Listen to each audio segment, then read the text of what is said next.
Hello everyone, I'm Flavio, and this is the third episode of Indie Vault Podcast.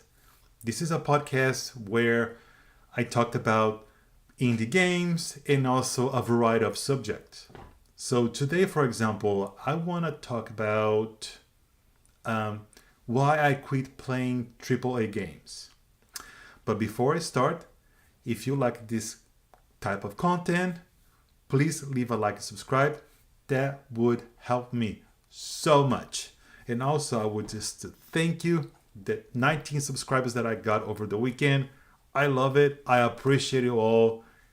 Even one subscriber, if you found time to watch at least a portion of my videos, I really appreciate you and thank you so much. Also, these podcasts are not a script or anything.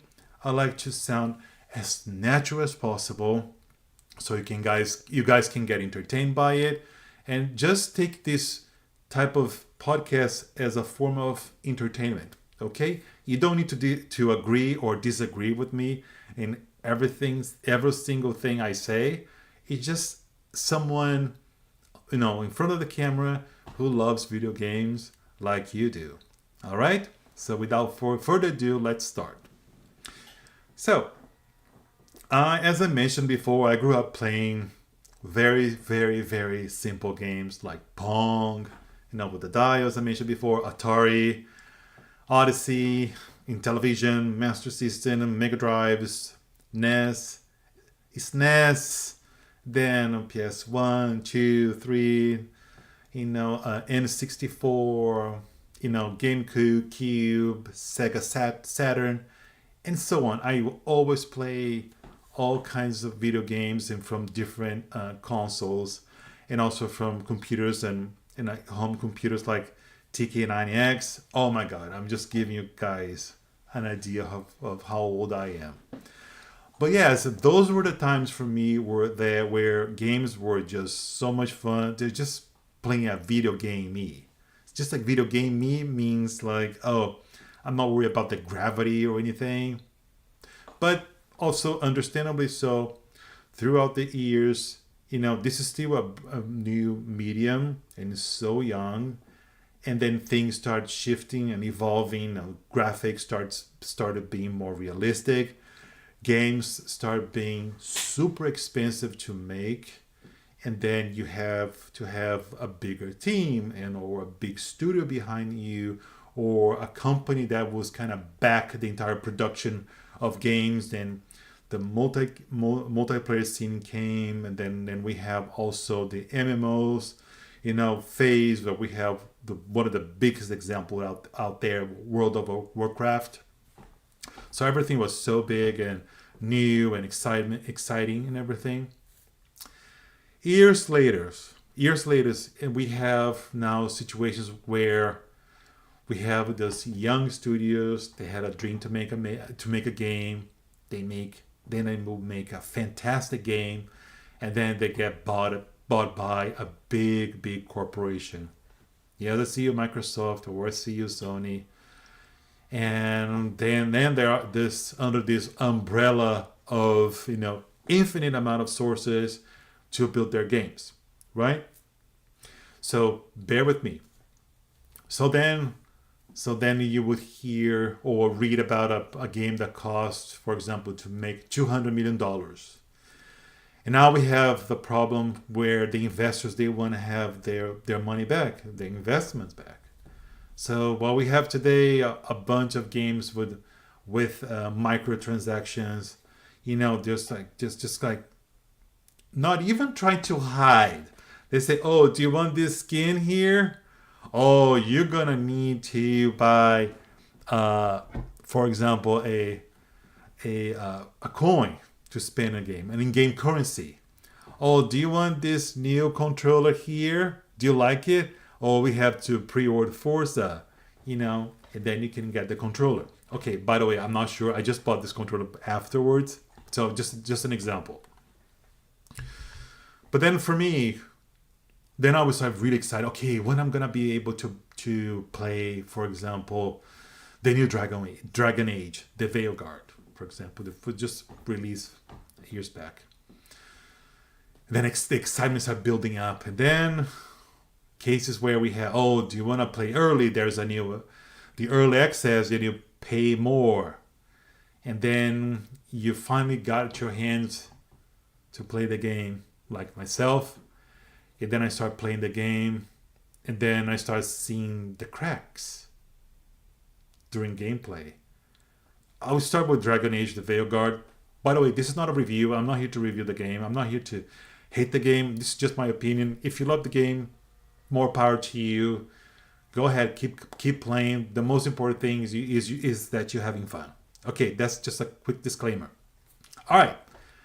In my case, I started playing the Veilguard, and I loved the beginning. I was like, wow. The character creations were fantastic. I created the character that I really wanted. The voice was fine, and I didn't mind the kind of Disney, cartoonish vibe.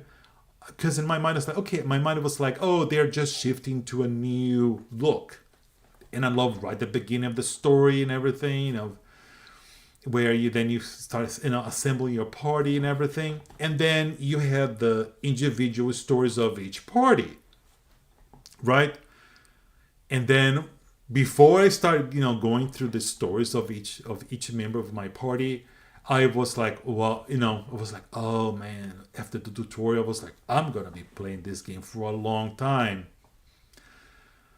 No, that didn't happen either. So what I found playing the Veilguard was it was a lot of hidden agenda, talking about, the developers behind it trying to make their point across or their messaging across. So I forgot for hours that I was playing a video game. By the way, mind you, I finished the Veilguard. I went all the way to the end. Thank God the end was great. Going back. But then I started seeing the storylines of each character, and I was like, okay, why this character, for the love of God, is having to teach pronouns? Or, spoiler alert, so the mother of this dragon character, it does not accept her, he, she, they daughter.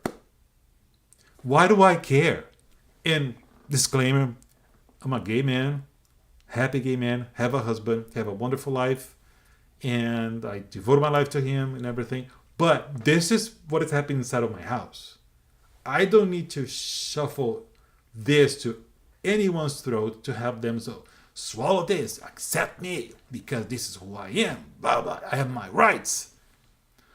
Well, that's great to have your rights. You know what your rights are, and I'm happy we do have them. But just to give you some idea, the things that we, the gay community, have today, all we have, all these wonderful things. We live in the America, one of the best countries in the world. It was built on in a trail of blood. A lot of gay people before you and me died protesting, got beat up for us to have what we have today. We do have gay marriage. We have companies that recognize our significant other. And we have insurance that we can add our spouse, health insurance. So we have also the families no longer can if you're married, they can no longer kind of take the money, leave your husband or wife, without nothing.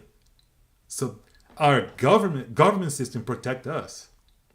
But that does not give you the right to say, to tell everyone, eat it. Eat this up. Here I am. No. It needs to have a balance, a line, and this line does not exist anymore on both sides. When I say both sides, it's people like they're just not gay or they have a different political view. I don't want to touch into politics right now. I just want to say about things that I see in the gaming industry that are trying to, having shoving messages, subliminary message, hidden messages, and then among all these audiences, we have kids, we have children. Can we allow our children just to be children? If we want to pass this passion throughout the generation in terms of video game, what a video game is, we don't need to shovel those things on kids. To me, it doesn't make any sense.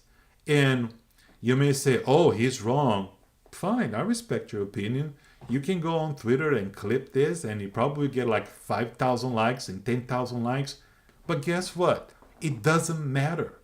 It doesn't matter how you feel, what you feel online, because you're gonna have another person liking the way supporting your post. That's fine, but it's not what the masses is. I'm from Brazil, and let me tell you something about reality. Growing up in Brazil as a gay man, it was one of the hardest things that I have experienced in my life. I got beat up myself. I was rejected by people, and I wasn't even trying to show anything. I was just trying to be me. Okay? And then when I left and I came to the US, I was already impressed how much freedom we have. And that's the only thing I wanted. And then during my process of citizenship, I remember learning that this is the land of the free. Freedom. Right? America is made of, diversity. People from all over the world. That's what make America so strong. And I was just so happy to be part of it. Now, we cannot fight against each other because a pronoun, or you wanna, wave your gay flag. That's fine. I mean, the gay flag is beautiful. We had more meanings for it, but just know the history of it. You're being blessed to be born. It's the new generation of all these wonderful things we have. But before you start kind of getting angry and mad at people and demanding to be represented in video games, learn the history. Learn what our folks from the past they had to go through. I remember when they first passed the marriage.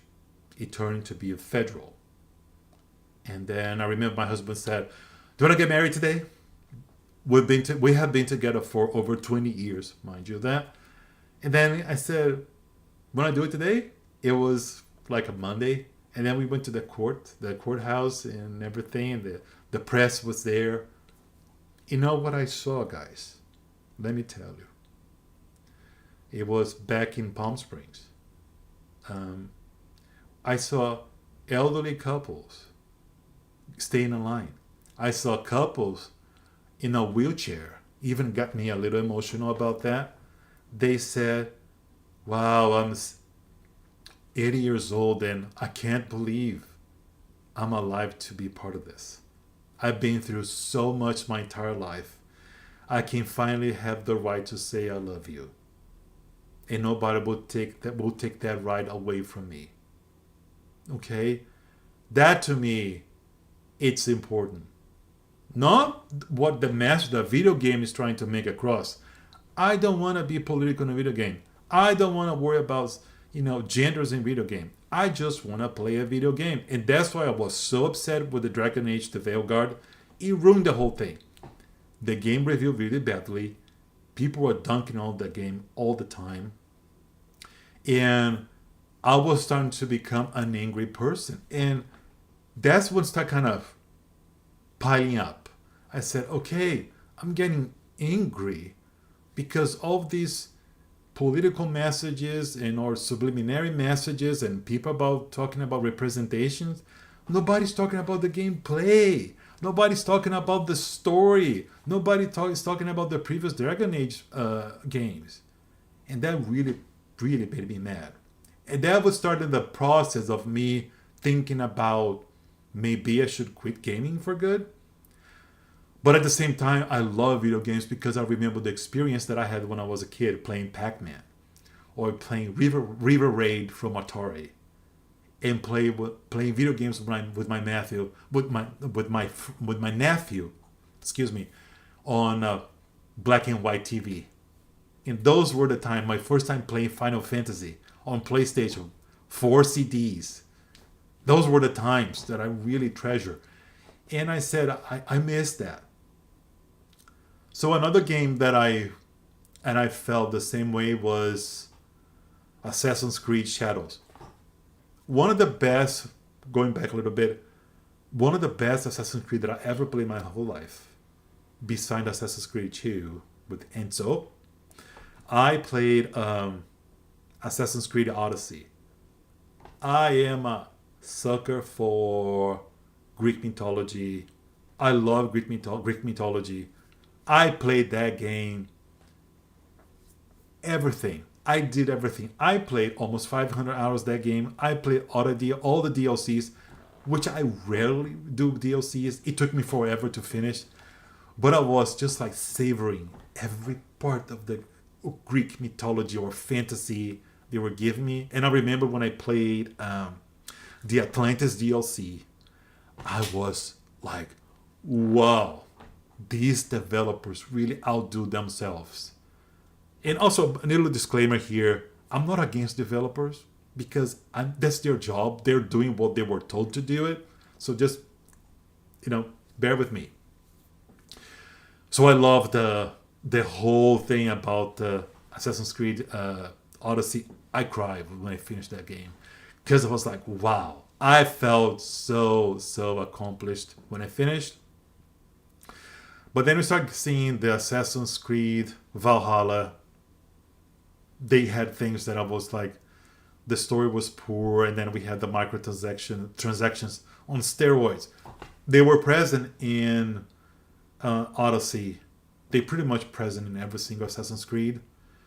But then, do you want to see the map where the treasures are? Here, pay. Do you want to boost an XP boost? Pay. Everything was pay. And then I was like, what the hell? I just paid $50 at the time, or $60 for the game, and it's not the full version? What you guys are doing? That's not gaming. This is like predatory practices. And I was very frustrated. So there was like another thing that kind of piled up. And another game that was released from Bethesda, love Bethesda, hey, it was Starfield.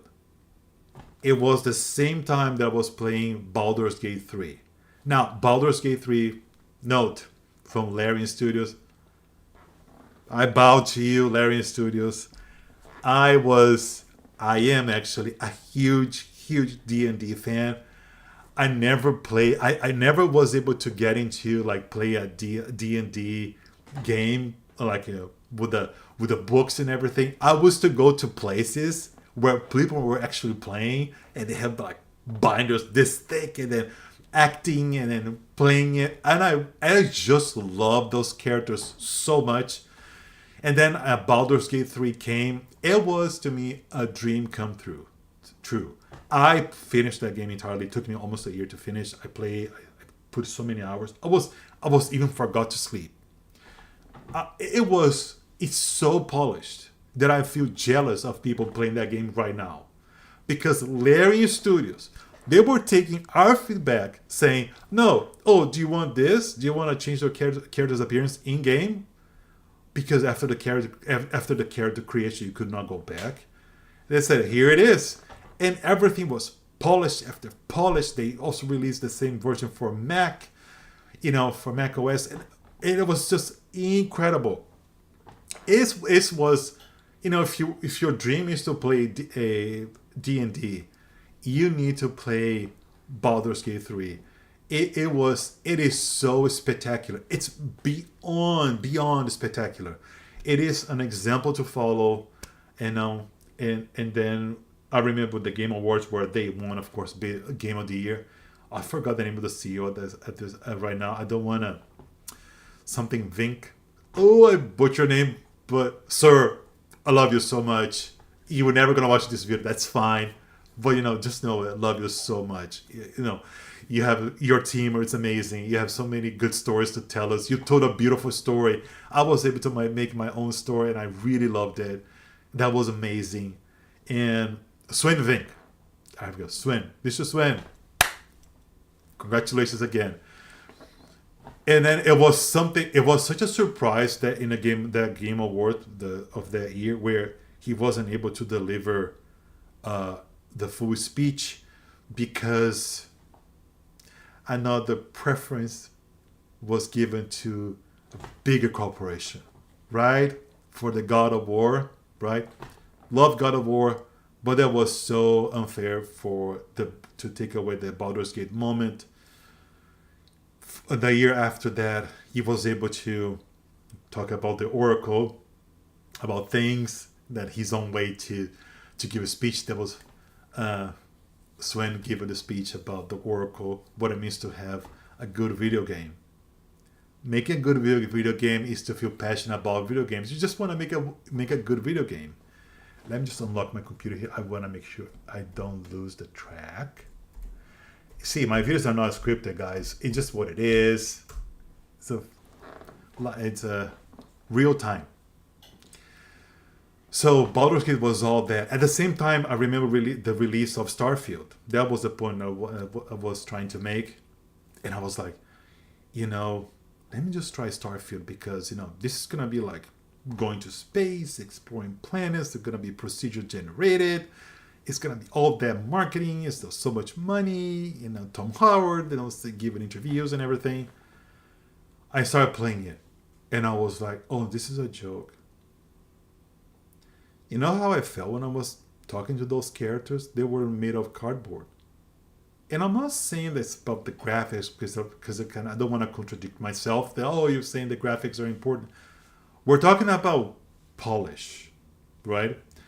Baldur's Gate 3, you can have like voice acting.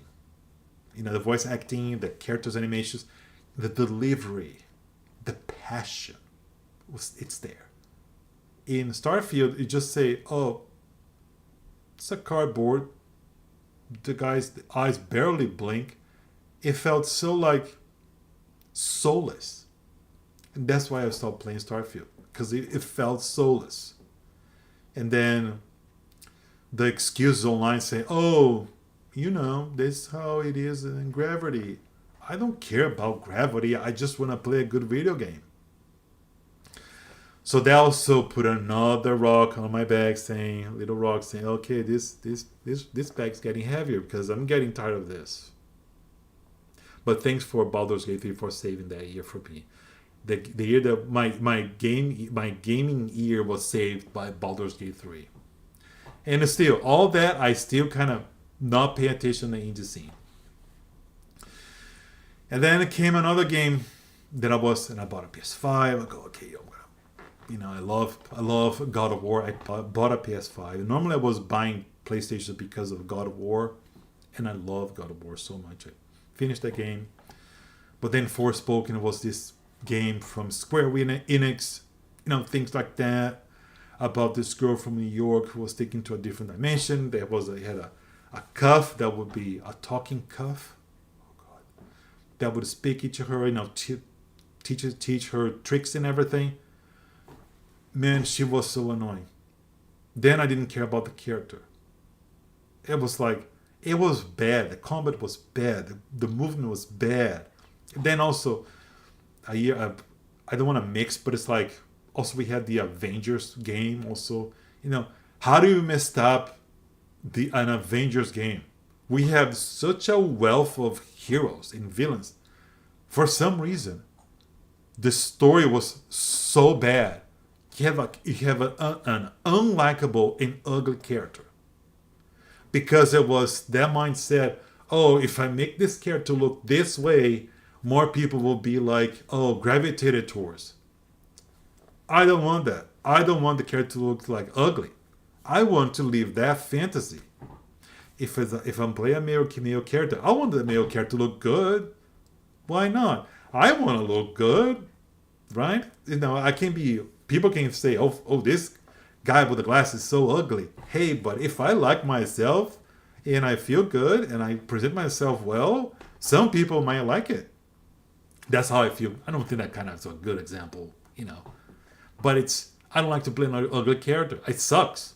And then time told us that the majority of people they didn't like either. So that was just like Forspoken, awful. The Avengers, awful. Assassin's Creed Shadows, come on guys, awful. It was just like, well, what? And then I remember seeing that because I really want to play Assassin's Creed Shadow because I play every single Assassin's Creed. Haven't played that yet. You know why? Because of this conversation about the skin color of the main character and the story that was never it's not told well. And I'm like, again, it's no longer a video game. It became a political case. It becomes a case. It's no longer a video game, guys. So what's happening now? This year, you guys will be more relatable with this one. I'm just guessing. The Baldur's Gate 3. Excuse me, Borderlands 4. Going back a little bit, Borderlands 3 was like, oh no, they didn't like the streamers storyline, everything. They were annoying, they were not that funny. Get it. But the game was good. I thought the game was really good. So Borderlands 4 got announced, and then the CEO, don't want to something Pitchford. Let's leave it that way. Mr. P said, well, if you are a real gamer, you're gonna spend money with this. You're gonna find a way to spend it, get money to buy this. And then he gave us this spiel about his story when he was a kid. He wanna buy a video game. Nobody cares. Nobody cares. I don't care.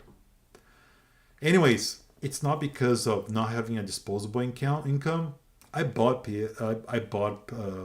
Borderlands 4 during the release. I bought the Ultimate Edition and everything because I said, well, I do like Borderlands 4. I might as well just get the full package because I want to play the DLCs and everything. I really enjoy the Borderlands 3. So let's see. So the game gets released. The reviews are out. And then I play the game. The performance is really awful. I spent a week trying to fix the performance of that game on my PC. Mind you that I have 96 DDI5 memory, 96 gigs of RAM. I have a 4070, and I have the very fast processor. And here we are. It was like some case the stuttering less than 60, and then it would jump to 150 frames per second, and then it would jump for below 60, and then you go above 200, and then Mr. Pitchford goes online and says, well, you need to use frame generation because this is what game is right now. He's probably right, but it's not game for me. I didn't have to do that. Use frame generation. Also, didn't have in the past to have fun. But I still, bite the bullet. I did tweaks. I used frame generation, and I also used an additional software called Optic Scaler to make sure I was getting a stable frame rate of above 200 frames per second. And you say, you guys may say, you're crazy, Flavio. You don't need to play 200, a video game with 200 over 200 frames per second. 60 is fine.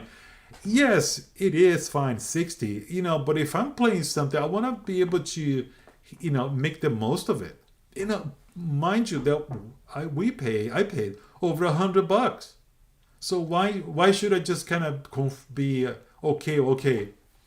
If I want a stable frame rate, I need to go steady 30 frames per second.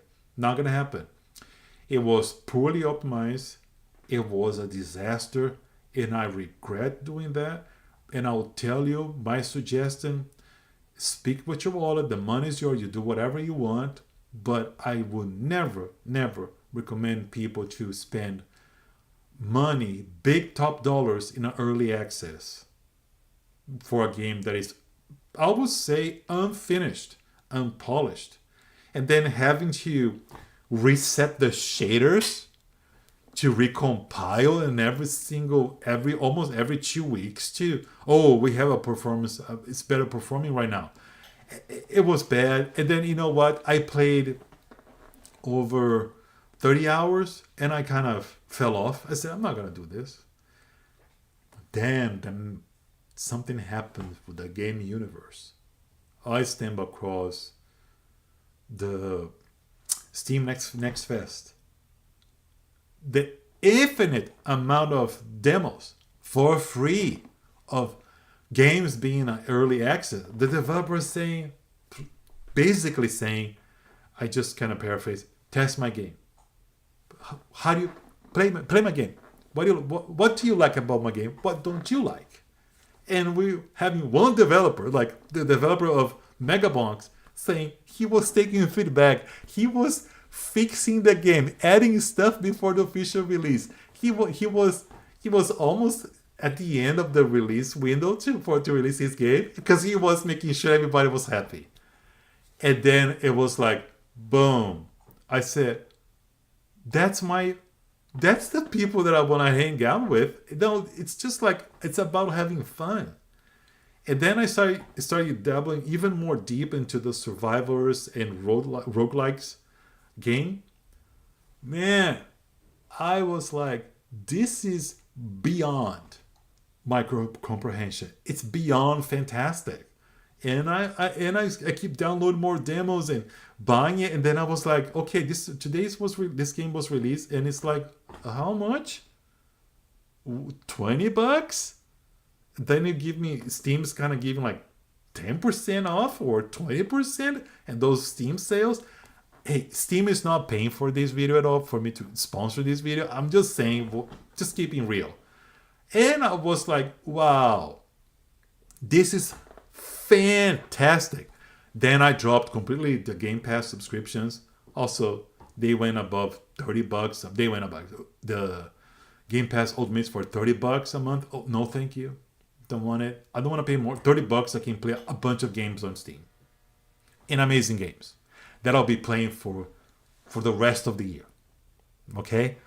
Then we have the other games called Ball Pit. That's it. If you haven't played Ball Pit, do yourself a favor. Go play. If you haven't played, you're doing yourself a disservice. Go ahead and play that game. And that's kind of what it took me. It took me a while. It took me to be so disappointed and almost mad. And then, watching a lot of podcasts about the console wars, I got so tired of it. Because at the end of the day, people defending corporations and they don't care about you. They want your money. They want what is inside of your wallet. They want you to get your credit card to go like, hey, yes, do you want this skin here? Give us money. No, I'm tired of it. So I fully embrace the indie scene. I'll give it advice. Also, if you're a console player, I totally understand. It's easy. The games are ready. You don't have to do tweaks anything when you install a game or anything. It's just ready to go. But if you want to get off of that funk of, oh, now I have to wait 6 months, a year to play the new God of War, or to play Wolverine, or to play the next Spider-Man or Final Fantasy. Yes, those games are amazing. But they're so expensive to be made. They take so long to be made. And then, I don't know what you're going to be doing at that time. But if you go to PC, the ocean is your oyster. It's so much to be discovered. And I just have kind of tap my foot, my toe in the water, because I think if I will even be able to put my entire foot on the water, just the toe, just dabbling. For how many options are out there? There are games for every single taste, man. There are games that is more like a Diablo roguelike, and it's called Asgard Survivors, and I know I think it's Asgard Survivors. That game has no business to be that good. I get upset to say why this is so fantastic. The sound in the dopamine, it's just like oh, you want to have fun? You can hear the devs. Oh, you want to have fun? Oh, do you want all the powers you can have? You want to leave the power fantasy? Here it is. Oh, do you want blasting from different gods? Here it is. Have fun. And then we have also inspired games by Hades, by Vampire Survivors. Those legacy games, they made history. They live on this pillars. They're part of the pillar. They're one of the pillars of the gaming industry right now, and they're out there. And thanks to these wonderful, talented indie developers who are still there, hustling, having multiple jobs just to bring their passion to life. I appreciate every single one so much for all you do, to give yourself, to show your art to the world, and just to say, hey, have fun with my game. And I think I will stop here. That was I sorry if I sound too passionate about it. I hope you take this podcast as entertainment for you, entertaining for you. And if you made this far, please leave a like, subscribe. I like to talk about variety. Not always I'll be talking about video games. I also lost a ton of weight in 2025. I want to give tips. I do want to help people out there. And because what I learned when I switched to indie gaming, I was like, I don't have the reason to be angry, and I don't want to be angry anymore. I just want to have fun and tell people about the joy. What is how joyful it is to play video game?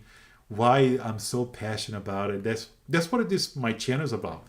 It's a tribute. It's an homage to the indie game scene, and it's just not only for me, but it's to all indie developers out there. I do love every single one of you. The single dev that is still waiting for a chance. I see you, and I think keep never give up your passion. Your time will come for sure. All right. That's all I have for today, people. Thank you for watching, and I'll see you next time. Bye now. Mwah. Ciao, ciao.